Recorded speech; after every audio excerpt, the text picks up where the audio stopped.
এক মাসের বেশি সময় ধরে লন্ডনে চিকিৎসাধীন বিএনপি চেয়ারপারসন বেগম খালেদা জিয়ার শারীরিক অবস্থা স্থিতিশীল আছে বলে জানিয়েছেন তার ব্যক্তিগত চিকিৎসক ও দলের স্থায়ী কমিটির সদস্য ডক্টর AZM জাহিদ হোসেন। মঙ্গলবার লন্ডনে আয়োজিত এক অনুষ্ঠান শেষে তিনি সাংবাদিকদের কথা বলেন। চিকিৎসকরা খালেদা জিয়ার ছেলে ও বিএনপির ভারপ্রাপ্ত চেয়ারম্যান তারেক রহমানের লন্ডনের বাসায় গিয়ে তাকে দেখে এসেছেন বলেও জানান তিনি। খালেদা জিয়ার দেশে ফেরা প্রসঙ্গে ডাক্তার জাহিদ বলেন, ডাক্তাররা যখন মনে করবেন তিনি দেশে ফেরার মতো অবস্থায় আছেন তখনই এ বিষয়ে সিদ্ধান্ত নেওয়া হবে। গত ৮ জানুয়ারি উন্নত চিকিৎসার উদ্দেশ্যে লন্ডনে যান বেগম খালেদা জিয়া। সেখানে যাওয়ার পর তাকে দ্য লন্ডন ক্লিনিকে ভর্তি করা হয়। ১৭ দিন পর গত ২৫শে জানুয়ারি তাকে তারেক রহমানের বাসায় নেওয়া হয়।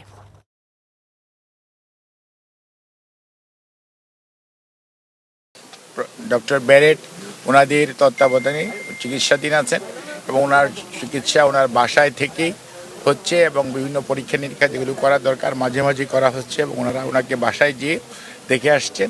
ওনার শারীরিক অবস্থা এই মুহূর্তে স্থিতিশীল এবং আপনারা ওনার সুস্থতার জন্য দোয়া করবেন।